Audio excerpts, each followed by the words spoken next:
ಜನವರಿ 26 ಅಂದ್ರೆ ಏನು? ರಜಾನಾ? ಪರೇಡಾ?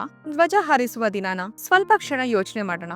ಇದು ದಿನ ಅಲ್ಲ, ಇದು ಕತೆ. 1947 ಆಗಸ್ಟ್ 15 ಭಾರತಕ್ಕೆ ಸ್ವಾತಂತ್ರ್ಯ ಬಂದಿತು. ಆದರೆ ಸ್ವಾತಂತ್ರ್ಯ ಬಂದ ನಂತರವೂ ಒಂದು ಪ್ರಶ್ನೆ ಉಳಿದು ಹೋಯಿತು. ಈ ದೇಶವನ್ನು ಯಾರು ನಡೆಸಬೇಕು? ಯಾವ ನಿಯಮದ ಮೇಲೆ? ಸ್ವಾತಂತ್ರ್ಯ ಮಾತ್ರ ಸಾಕಾಗಲಿಲ್ಲ. ದೇಶಕ್ಕೆ ಬೇಕಾಗಿದ್ದು ನ್ಯಾಯ, ಸಮಾನತೆ ಮತ್ತು ನಿಯಮ. 1930 ಜನವರಿ 26ರಂದು ಭಾರತ ಮೊದಲ ಬಾರಿಗೆ ಧೈರ್ಯವಾಗಿ ಹೇಳಿತು, ನಮಗೆ ಸಂಪೂರ್ಣ ಸ್ವರಾಜ್ಯ ಬೇಕು ಎಂದು. ಆ ದಿನ ಭಾರತದ ಕಾನೂನಿನಲ್ಲಿ ಸ್ವಾತಂತ್ರ್ಯವಾಗಿರಲಿಲ್ಲ, ಆದರೆ ಮನಸ್ಸಿನಲ್ಲಿ ಸ್ವಾತಂತ್ರ್ಯವಾಗಿತ್ತು. ಅದಕ್ಕಾಗಿಯೇ 1947ರಲ್ಲಿ ದೈಹಿಕವಾಗಿ ಸ್ವಾತಂತ್ರ್ಯ, ಇನ್ನು 1950ರಲ್ಲಿ ನಿಯಮದ ಸ್ವಾತಂತ್ರ್ಯ.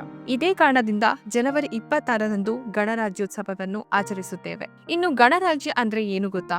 ಯಾರೂ ರಾಜನಲ್ಲ, ಯಾರೂ ಗುಲಾಮನೂ ಅಲ್ಲ. ಈ ದೇಶದ ನಿಜವಾದ ರಾಜರು ಜನರು.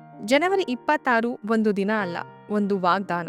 ಈ ಕಥೆಯ ಸಂಪೂರ್ಣ ಅರ್ಥ, ಭಾವನೆ ಮತ್ತು ಆಳವನ್ನು ನನ್ನ ಯೂಟ್ಯೂಬ್ ಲಾಂಗ್ ವಿಡಿಯೋದಲ್ಲಿ ನೋಡಬಹುದು.